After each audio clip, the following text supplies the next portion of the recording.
भाई माने गोटे हरिबोल देवे माँ माने गोटे हरिबोल देवे बोले आनंद कंद भगवान की पंचो भागवत बसी पढ़ुथा पंचो भागवत बसी पढ़ुथा परम गुणे परम फले बुद्धि सुधि निसमरुथा पंचो भागवत बसी पढ़ुथा पंचो भागवत बसी पढ़ुथा पढ़ुथा भागवत बसी पढ़ुथा पंचो भागवत बसी पढ़ुथा। ताले भगवान कृपार शरीर मिली आम प्रभुकर कथा शुणा से सुजोग ताले भगवान कथा हूँ अपूर्व दिव्य। भगवान विचार कले गोविंद भगवान गोविंद विचार कले कौन विचार कले कहले आदि दशम स्कंदर रासपुंज अध्याय कथा भगवान पिता रात्रि शारदो फुल्ल मल्लिका विक्षरन्तुं मनश्चक्रे योगमाया उपाश्रितः।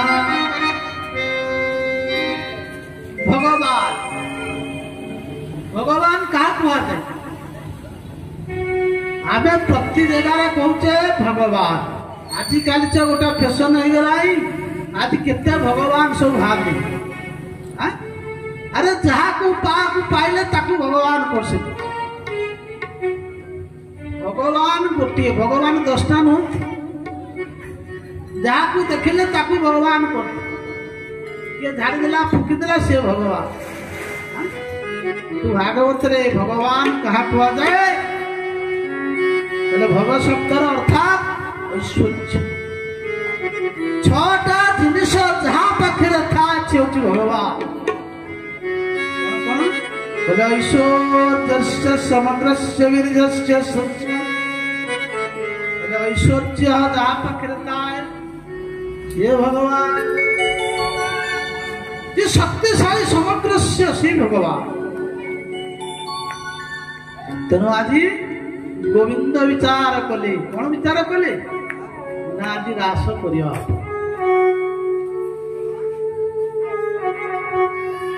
भगवान पिता रात्रि का रात्रि ब्रह्मा कर गोटे रात्रि चिंता कर रास कहले माने कौन रास कहले रसायन समाहार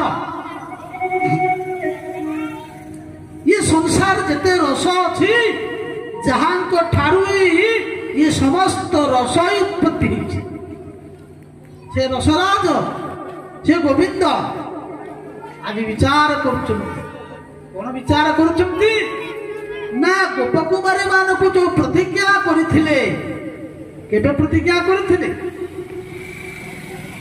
जो आपण माने खुदुकुड़ी पूजा करछन झियो माने ए झियो माने कोन पा खुदुकुड़ी पूजा करथि जानछ अरे जो झियो माने कुमारी माने जो खुदुकुड़ी ओसावा मंगळा कर पूजा करछंती ना तोमरे ओडिसा रे कहउछंती कन्या माने जो पूजा मंगळा कर उपासना करंती कहले कातायनी महामाई जो महामाई को उपासना करा जाए कौन को पे कहले हे कातायनी महामाई परम जोगेश्वरे तुम हे अंबिके आमर एकमात्र किए दरकार कृष्ण पाइबा अर्थात कन्या माने जो पूजा करती उत्तम पति पाया ये मंत्र कातायनी महामाये महायोगी नंदीश्वरे यही मंत्र यदि कुमारी माने उच्चारण करेंगे ताले उत्तम पति पाइबे। तेणु आज गोपी माने से जो व्रत करथिले आ सही व्रतर को प्रतिज्ञा को रक्षा करिया पाई शरद मास आसुची फास्ट आरंभ ना এই শরদ মাসে গোবিন্দ রাস করে মহারাস। আজ গোবিন্দ বিচার কଣ কলে গোবিন্দ বিচারিলে মনে আদর মনে গোবিন্দ গোবিন্দ গোবিন্দ প্রভু করুচি মকরন্দ গোবিন্দ গোবিন্দ গোবিন্দ প্রভু করুচি মকরন্দ। ଆଉ ଥରେ ମୁଁ ଗୋଟିଏ କଥା କହିଦେଉଛି, ଏ ରାସ ପ୍ରସଙ୍ଗ କିଏ କୁହନ୍ତି ତ ସୁଜା ଭାବିବନି। ଶ୍ରୀମଦ ଭାଗବତର ସବୁଠୁ ଅତୀବ ଗୂଢ଼ ଏବଂ ଅତୀବ କହିଲେ କଷ୍ଟ ହଉଛି ଭାଗବତର ରାସ। ଏ ରାସ ପଞ୍ଚଅଧ୍ୟାୟ ଯୋଉ 5 ଅଧ୍ୟାୟ ଅଛି ନା, ଇଏ ହଉଛନ୍ତି ଭଗବାନଙ୍କର ହୃଦୟ। ଯେମିତି ଆମ ଶରୀରରେ କେତେ ଅଙ୍ଗ ପ୍ରତ୍ୟଙ୍ଗ ଅଛି, ଗୋଡ଼ ଅଛି, ଜଙ୍ଘ ଅଛି, ନାଭି ଅଛି, ଉଦର ଅସ୍ଥି, କଣ୍ଠ ଅଛି, ମୁଖ ଅଛି, ମସ୍ତକ ଅଛି, ଅଛି କି ନାହିଁ? ହଁ, ସମ୍ପୂର୍ଣ୍ଣ ଶରୀରରେ ଯେମିତି ଅଙ୍ଗ ପ୍ରତ୍ୟଙ୍ଗ ଅଛି, ଭାଗବତ ସାକ୍ଷାତ କୃଷ୍ଣ ବିଗ୍ରହ। ସ୍ୱୟଂ କୃଷ୍ଣ ବିଗ୍ରହରେ ଯୋଉ ବିଷୟରେ ରାସ ପଞ୍ଚଅଧ୍ୟାୟ ଯୋଉ ଦଶମ ସ୍କନ୍ଦ 5 ଅଧ୍ୟାୟ ଅଛନ୍ତି, ଯେ ସାକ୍ଷାତ ଗୋବିନ୍ଦଙ୍କର ହଉଛି ହୃଦୟ। 5ଟା ପ୍ରାଣ ଅଛି ନା, 5ଟା ପ୍ରାଣ ହଉଛନ୍ତି ରାସ ପଞ୍ଚଅଧ୍ୟାୟ। କିନ୍ତୁ ମନେ ରଖ, ରାସ ପଞ୍ଚଅଧ୍ୟାୟ ଶ୍ରବଣ କରିଲା ପୂର୍ବରୁ ଯେ ମୁଁ ଏତିକି କହିବାକୁ ଚାହୁଁଛି, ମନ ଭିତରେ କେବେ ହେଲେ ସଂଶୟ କରିବ ନାହିଁ। ତେଣୁ ସନ୍ଦେହ ଜାତ ହବନି। ପରୀକ୍ଷିତ ମହାରାଜକୁ ସୁଖଦେବ ଗୋସ୍ୱାମୀ କହିଲେ, ରାଜା ପରୀକ୍ଷିତ, ମୁଁ ତୁମକୁ ରାସ ପଞ୍ଚଅଧ୍ୟାୟ କଥା କହିବି। ଆଜି ଗୋବିନ୍ଦ ବିଚାର କଲେ, ଗୋବିନ୍ଦ ବିଚାରିଲେ ମନେ ଆଦର ବୃନ୍ଦାବନେ। গোবিন্দ গোবিন্দ গোবিন্দ প্রভু করুচি মকরন্দ গোবিন্দ গোবিন্দ গোবিন্দ প্রভু করুচি মকরন্দ। ଗୋବିନ୍ଦ ବିଚାର କଲେ। ପରୀକ୍ଷିତ ମହାରାଜ ସୁଖଦେବ ଗୋସ୍ୱାମୀ କହୁଛନ୍ତି, ରାଜା ପରୀକ୍ଷିତ, ହେଲେ ଭଗବାନ ପିତା ରାତ୍ରି ଶରଦ ଫୁଲ୍ଲ ମଲ୍ଲିକା ବିକ୍ଷରନ୍ତୁ ମନଶ୍ଚକ୍ରେ ଯୋଗମୟା ଉପାତ୍ରିତା। ରାସରେ କହିଲେ କାହାକୁ ନେଇ ଆଜି ବିକ୍ଷରନ୍ତୁ ମନଶ୍ଚକ୍ରେ। ଆଜି ମନେ ମନେ ବିଚାର କରୁଛନ୍ତି, ଗୋବିନ୍ଦ କଣ ଦେଖୁଛନ୍ତି ନା, ଏ ଶରଦ ମାସକୁ ତାର ଯୋଉ ପୂର୍ଣ୍ଣିମାକୁ ଦେଖୁଛନ୍ତି। ଇଏ ଯେତେ ପୂର୍ଣ୍ଣିମା ଅଛନ୍ତି ନା, ଇଏ ସବୁଠୁ ଅତି ସୁନ୍ଦର ପୂର୍ଣ୍ଣିମା ହେଲା ଶାରଦ ପୂର୍ଣ୍ଣିମା। ଆଉ ସେଇ ପୂର୍ଣ୍ଣିମାର ଚନ୍ଦ୍ରମା ବିସ୍ତୀର୍ଣ୍ଣ ଆଉ ବଡ ଆଉ ସୁନ୍ଦର ଦେଖିବା। ଆଉ ପ୍ରଭୁ ଯେତେବେଳେ ରାସ କରୁଛନ୍ତି, ଆଜି ଶରଦ ମାସ ହେଇଛି, ଆଉ ଆପଣ ମାନେ ଦେଖିବେ ଶରଦ ମାସରେ ଫୁଟେ କଣ ପଦ୍ମ ଫୁଲ, କିନ୍ତୁ ଆଜି ଶରଦ ମାସରେ ମଲ୍ଲିକା, ଆଜି ମଲ୍ଲି ଫୁଲ ଫୁଟୁଛି। ଆଉ କେତେ ଦିନ ନା, ବ୍ରହ୍ମାଙ୍କର 4000 ଯୁଗ ବ୍ରହ୍ମରାତ୍ର କଲେ। ଆଜି ଗୋବିନ୍ଦ କଲେ ବ୍ରହ୍ମରାତ୍ର। କାହାକୁ ନେଇ? ଯୋଗମାୟାଙ୍କୁ ନେଇକିରି। ଏ ଯୋଗମାୟା କିଏ? ଯୋଗମାୟା କହିଲେ ଯିଏ କୃଷ୍ଣଙ୍କର ଅଭିନ୍ନ ଅଙ୍ଗ ତନୁ। କହିଲେ ଯୋଗ ଶବ୍ଦରେ ଏଠି ସୁଖଦେବ ଗୋସ୍ୱାମୀ କହୁଛନ୍ତି, ରାଧାକୁ ଆଶ୍ରୟ କରି ଆଜି ଗୋବିନ୍ଦ ଆଜି ମହାରାସ କରିବେ। ଆଜି କଣ କଲେ? ପ୍ରଭୁ କହୁଛନ୍ତି, 16 ସହସ୍ର ଗୋପ ନାରୀ ମତେ ଭରିଲେ ତପ କରି। গোবিন্দ গোবিন্দ গোবিন্দ ପଟୁ କରୁଛି ମକରନ୍ଦ। କେତେ ଜଣ ଥିଲେ ମୁଁ ପୁରା ଧୀର ସ୍ଥିର କହିବି ବୁଝିବାକୁ ଚେଷ୍ଟା କର। ଆଲତୁ ଫାଲତୁ କହିଲେ କିଛି ଗୋଟା ଜିନିଷ ଜାଣ ରାସ କଣ ଧୈର୍ଯ୍ୟ ଧରି ଯଦି ଶୁଣିବ ରାସ ବିଷୟରେ ଜାଣିବ। କେତେ ଜଣ ଥିଲେ 1600। ଆପଣଙ୍କ ମନ ମଧ୍ୟରେ ସନ୍ଦେହ ହଉଥିବ ଆରେ ଗୋଟିଏ ଜଣଙ୍କ ସହିତ ଭଗବାନ ପତ୍ନୀ କେତେ ଥିଲେ ମହିଷୀ ସେ ବି ସେ ଆସିଥିଲେ। ସନ୍ଦେହ ହବ ଯେ ପ୍ରଭୁ କଣ ଜଣେ ନୁହଁ ସ୍ତ୍ରୀ 16,000 60। ଯଦି ମଣିଷ କେବେ ଭାବିବନି ଆରେ ତାଙ୍କର ନାଁ ହଉଛି ଈଶ୍ୱର ଭଗବାନ। ଆଉ ରାତି କେତେଟି ନା 4,000 ଯୁଗ ଗଲେ ଗୋଟିଏ ବ୍ରହ୍ମାଙ୍କର 12 ଘଣ୍ଟା ହୁଏ। ସେଇ 12 ଘଣ୍ଟା ଯୋଗମାୟାଙ୍କ ଦ୍ଵାରା ଯୋଗମାୟା କଲେ ଶ୍ରୀ ରାଧା ସେ ଅନ୍ତରଙ୍ଗା କହିଲେ ନିଜର ଅନ୍ତରଙ୍ଗ ମାୟା ଦ୍ଵାରା ଆଜି ପ୍ରଭୁ ରାସ କରିବେ। କୋଉମାନଙ୍କୁ ନେଇ ନା 16,000 ନାରୀ ମାନଙ୍କୁ ଗୋପବାଣୀ ମାନଙ୍କୁ ନେଇ। ଆଉ ସେଇ ଗୋପବାଣୀ ମାନେ ସାଧାରଣତଃ ଭାବିଛୁ ଆରେ ତପସ୍ୱୀ ମାନେ 3 ପ୍ରକାର ଗୋପୀ ଥିଲେ ଭଗବାନଙ୍କ ଲୀଳାରେ। କୋଉମାନେ ଥିଲେ ଗୋଟିଏ ହେଲା ନିତ୍ୟ ସିଦ୍ଧ, ଗୋଟିଏ ହେଲା ସାଧନ ସିଦ୍ଧ ଏବଂ ବେଦର କୋଉମାନେ ବେଦର ମନ୍ତ୍ର। ଏ ଯୋଉ ବେଦ ନାହିଁ ଯୋଉ 4 ବେଦ ଅଛନ୍ତି ଏ 4 ବେଦର ସମ୍ପୂର୍ଣ୍ଣ ଯେତେ ମନ୍ତ୍ର ଅଛନ୍ତି ସେ ମନ୍ତ୍ର ବି କହିଥିଲେ ପ୍ରଭୁ ଆମେ ଗୋପୀ ହବୁ। ଆଉ ସାଧନା ସିଦ୍ଧ କଲେ ଦଣ୍ଡକାରଣ୍ୟ ଋଷିମୁନି ମାନେ ତପସ୍ୟା କରିଥିଲେ। ଯେତେବେଳେ ପ୍ରଭୁ ରାମଚନ୍ଦ୍ର ଯାଉଛନ୍ତି ରାମଙ୍କର ନବଦୁର୍ଗ ଅପରୂପ ଦିବ୍ୟ ତାଙ୍କର ସୌନ୍ଦର୍ଯ୍ୟରେ ବିମୁଗ୍ଧ ହେଇଗଲେ। ଏ ଋଷିମୁନି ମାନେ ଚାଲି ଆସିଲେ ପ୍ରଭୁଙ୍କ ସାମ୍ନାକୁ। ପ୍ରଭୁ କହିଲେ ଏ ଜନ୍ମରେ ତୁମେ ମାନେ ମୋ ସହିତ ମିଶି ପାରିବ ନାହିଁ। ଆଗାମୀ ଦ୍ୱାପର ଯୁଗ ଆସିବ ମୁଁ ଯେତେବେଳେ କୃଷ୍ଣଙ୍କ ଅବତାର ନେବି ଆଉ କୃଷ୍ଣ ଅବତାର ସମସ୍ତ ଗୋପୀମାନଙ୍କୁ ରାସ କରିବି ତୁମେ ସେତିବେଳେ ଆସିବ ମୋ ସହିତ ରାସ କରିବ। ଆଉ ସେଇ ଦଣ୍ଡକାରଣ୍ୟ ଋଷିମୁନି ମାନେ ଆଉ ନିତ୍ୟ ସିଦ୍ଧ ମାନେ ନିତ୍ୟ ସିଦ୍ଧ ସେ ଗୋଲକରେ ସଦାସର୍ବଦା ଥାନ୍ତି। ଅଷ୍ଟମଞ୍ଜରୀ ଅଷ୍ଟସଖୀ ଏମାନେ ହେଲେ ନିତ୍ୟ ସିଦ୍ଧ। ଲଳିତା ବିଶାଖା ଇନ୍ଦୁରେଖା କୁମ୍ଭରେଖା ସୁଖବିଦ୍ୟା ସୁଦେବୀ ଚିତ୍ରଲେଖା ଏ ଅନନ୍ତ ଗୋପୀମାନ ଅଛନ୍ତି। ଇଏ ଗୋବିନ୍ଦଙ୍କର ନିତ୍ୟ ପାର୍ଶ୍ୱଦ। ଆଉ ସେଇ 16,000 ଗୋପୀମାନଙ୍କୁ ନେଇ ଆଜି ରାସ କରିବେ।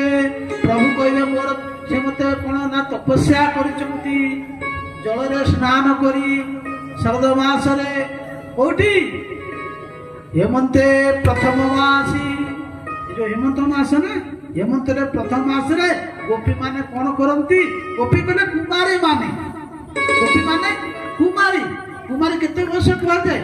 ହେମନ୍ତ ମାସରେ ଗୋପୀ ମାନେ ଯୋଉ ତପସ୍ୟା କରିଥିଲେ ଜଳ ଭିତରେ ପ୍ରବେଶ କରି ଆଉ ଗୋପୀ ମାନେ କେତେ ବର୍ଷ କୁମାରୀ ଥିଲେ? କୁମାରୀ କାହାକୁ କୁହାଯାଏ?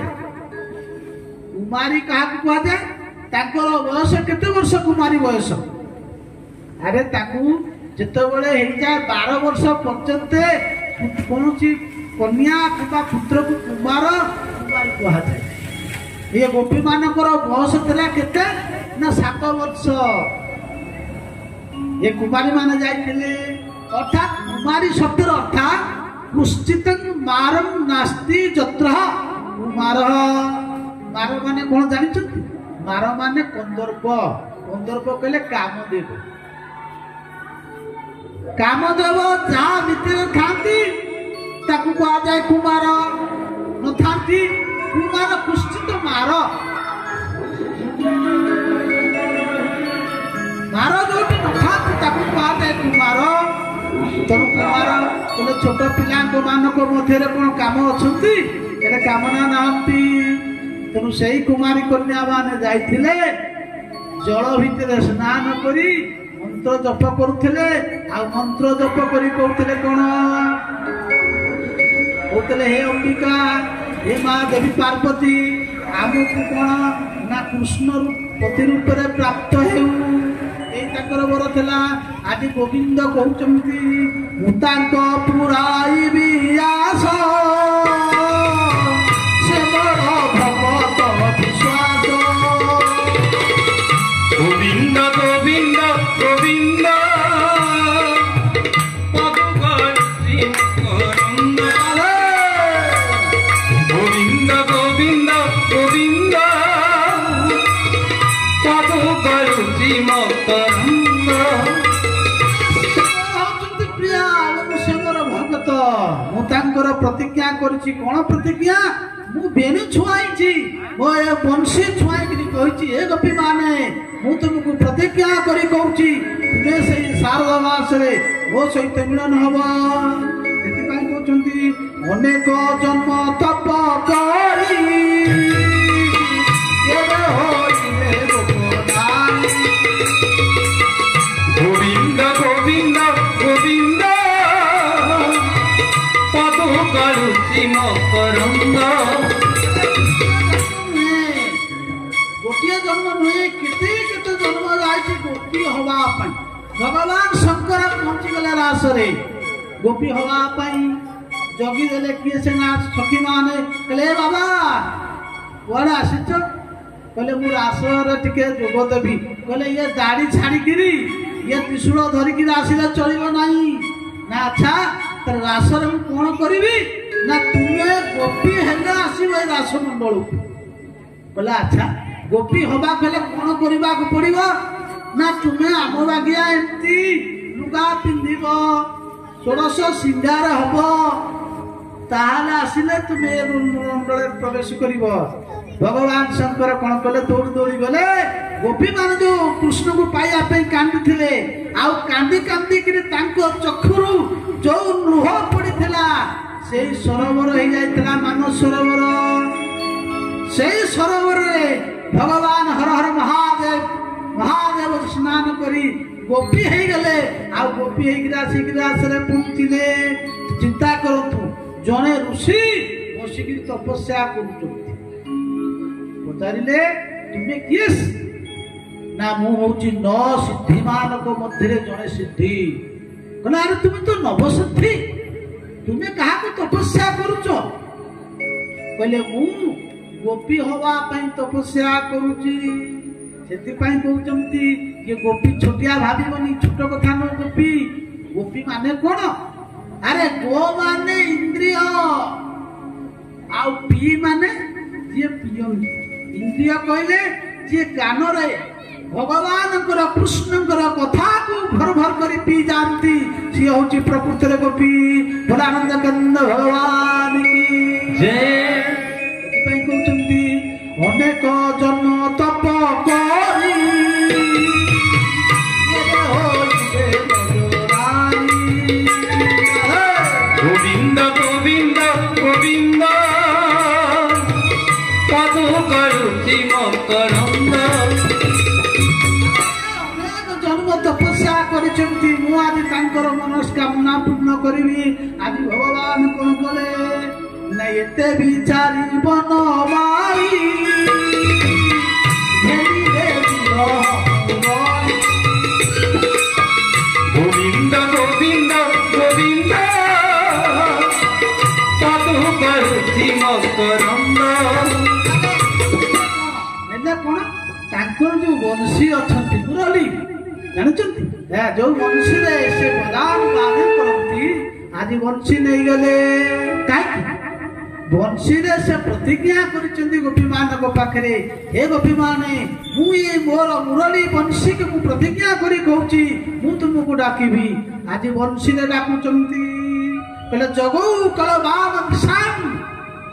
ଆଜି ଭଗବାନ ବଂଶୀ ନିଦାନ କରୁଛନ୍ତି। ହେଲେ ଆଜିର ବଂଶୀ ଟିକେ ଆଉ ଅଲଗା ପ୍ରକାର। ଭଗବାନ ବଂଶୀ ବଜାନ୍ତି। ଗୋଚାରଣ କଲା ବେଳେ ବଂଶୀ ବଜାନ୍ତି। ସଖା ମାନଙ୍କ ପାଖରେ ବସିକିରି ବଂଶୀ ବଜାନ୍ତି। ଭଗବାନ ଗୋବିନ୍ଦ ଯେତେବେଳେ ବଂଶୀ ବଜେଇ ଦିଅନ୍ତି ନା ଆରେ ଭଗବାନଙ୍କର ବଂଶୀ ଶୁଣରେ ଇଏ କହିଲେ ଯମୁନାର ଯୋଉ ଜଳ ପ୍ରଭାବିତ ହଉଛି ଆଉ ସେଇ ଯମୁନାର ଜଳ ଗୋବିନ୍ଦଙ୍କର ବଂଶୀ ଶୁଣରେ କହିଲେ କଣ ନା ବରଫ ହେଇଯାଉଛି। ଗୋବିନ୍ଦଙ୍କର ଏଇ ବଂଶୀ ଶୁଣରେ ଗୋବର୍ଦ୍ଧନର ଯୋଉ ଶିଳାମାନ ସବୁ ପାଣି ହେଇଯାଉଛି। ଆଉ ଏ ବୃନ୍ଦାବନର ଯେତେ ହରିଣୀ ମାନ ଅଛନ୍ତି ଗୋବିନ୍ଦଙ୍କର ବଂଶୀ ଶୁଣରେ କଣ କରୁଛନ୍ତି ନା ମୃଗ ଏ ଘାସ ଧରିକିରି ଏମିତି କର୍ଣ୍ଣରେ ଭଗବାନଙ୍କର ବଂଶୀ ଶୁଣୁଛି। କିନ୍ତୁ ଆଜି ସେ ବଂଶୀ ବାଜୁ ନାହିଁ। ଯୋଉ ବଂଶୀ ବାଜିଲେ ସମସ୍ତେ ଶୁଣନ୍ତି, ମା ଶୁଣନ୍ତି, ଗାଁ ଲୋକମାନେ ଶୁଣନ୍ତି, ସମସ୍ତ ବୃନ୍ଦାବନର କୀଟ ପତଙ୍ଗ ସରୀସୃପ ଶୁଣି ପାରନ୍ତି। କିନ୍ତୁ ଆଜି ଟିକେ ଅଲଗା ବଂଶୀ ବାଜୁଛି। ହେଲେ ସେ ବଂଶୀଟା କଣ? ରଜନୀ ଚିର କାଳ କଲେ ମାୟା ପଟଳ ତାରିଲେ। গোবিন্দ গোবিন্দ গোবিন্দ পদ করুছি মকরন্দ। গোবিন্দ গোবিন্দ গোবিন্দ প্রভু হইছি মকরন্দ। রাধে গোবিন্দ গোবিন্দ গোবিন্দ পদ করুছি মকরন্দ। বৃন্দাবন বিহারী লাল কি କହିଲେ ରଜନୀ ଚିର କାଳ କଲେ ମାନେ ବ୍ରହ୍ମାଙ୍କର ଗୋଟେ ଦିନ ଆମ ମାନଙ୍କର 4000 ଯୁଗରେ ଆଜି ହ୍ରାସ କରାଯିବ। ସମସ୍ତ ଜୀବମାନେ ଭଗବାନଙ୍କ ଯୋଗମାୟାରେ ଶୋଇ ପଇଲେ, କେହି ଜାଣି ନାହାନ୍ତି। ରଜନୀ ଚିର କାଳ କଲେ ମାୟା ପଟଳ ବିସ୍ତାରିଲେ। ଆଜି ଏମିତି ଯୋଗମାୟାଙ୍କ ଦ୍ୱାରା ମହାରାସ କଲେ ପ୍ରଭୁ। ସଚରାଚର ଜୀବମାନେ ଶୋଇ ପଡ଼ିଲେ, କେହି ଜାଣିପାଇଲେ ନାହିଁ। ଗୋଟିଏ କହିଲେ କଣ ବ୍ରହ୍ମାଙ୍କର ରଜନୀ କହିଲେ 4000 ଯୁଗ ମଣିଷମାନ ଚାଲିଗଲା, ହ୍ରାସ ହେଲା। ଆଉ ଭଗବାନ ଯେତେବେଳେ ନିଃସଙ୍ଗ ଗୀତଂ ତଦନଙ୍ଗ ବର୍ଦ୍ଧନଂ ପଦସ୍ତ୍ରୀଂ ଆଜି ଗୋବିନ୍ଦ ବଂଶୀ ବାଦନ କରୁଛନ୍ତି। ଯେତେବେଳେ ବଜେଇ ଦେଇଛନ୍ତି ସର୍ବଂ ମନୋହର ଭୂତ ହେ ରାଜା। ଆଜି ସର୍ବଂ ମନୋହର ନାହିଁ, ଆଜି ବଂଶୀଟା ଖାଲି ଗୋପୀମାନଙ୍କୁ ଶୁଭୁଛି, ଅନ୍ୟ କାହାକୁ ଆଜି ଶୁଭିଲା ନାହିଁ। ଯୋଉ ଗୋପୀମାନଙ୍କୁ ପ୍ରତିଜ୍ଞା କରିଥିଲେ ଯମୁନାରେ, ଆଜି ସେଇ ଗୋପୀମାନେ ସେଇ ଗୋପକୁମାରୀ ମାନଙ୍କୁ ଆଜି ଶୁଭିଲା। ଆଉ ଗୋପୀମାନଙ୍କୁ ଯେତେବେଳେ ଶୁଭିଛି, ଗୋପୀମାନେ ନିଜ ନିଜ କର୍ମରେ ଥିଲେ, ଯିଏ ଯୋଉ ପ୍ରକାର କର୍ମ କରୁଥିଲେ ଆଜି ସେମାନେ କଣ କରୁଛନ୍ତି ଛାଡ଼ିକି ଦୌଡ଼ି ଆସିବାକୁ ଲାଗିଲେ। ঘুঙ্গুর বান্ধিনী ঘাগরা পিন্ধিনী, ঘুঙ্গুর বান্ধিনী ঘাগরা পিন্ধিনী, বংশী ডাকিলা রাধা রাধা রাধা। লাগি রাধা কথা কথা সে রাধা, লাগি রাধা কথা কথা। ঘুঙ্গুর বান্ধিনী ঘাগরা পিন্ধিনী, ঘুঙ্গুর বান্ধিনী ঘাগরা পিন্ধিনী, বংশী ডাকিলা রাধা রাধা রাধা।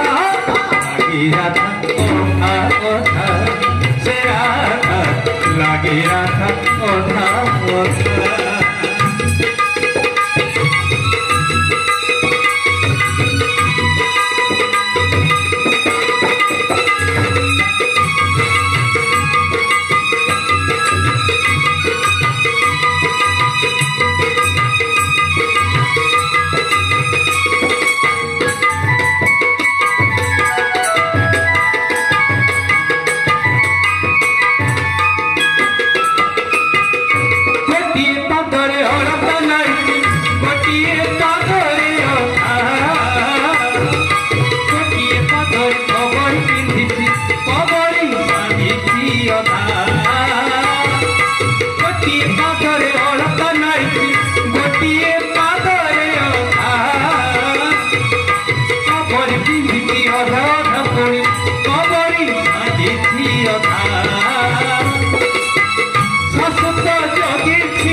জগিছি কবাট খোলিছি কথা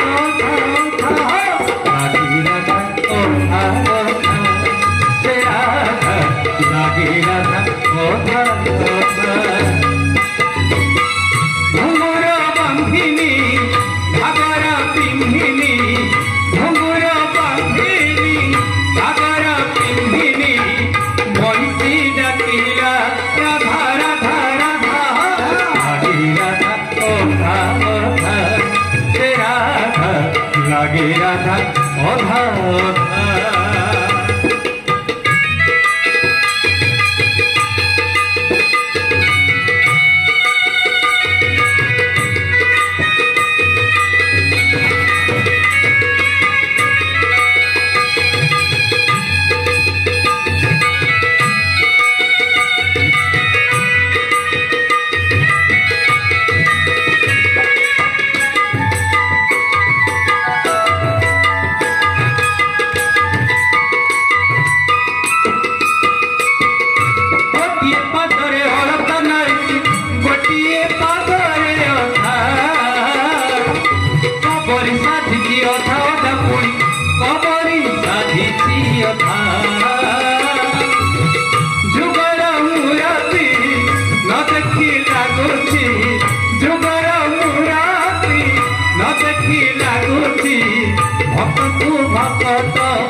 राधा ओधा ओधा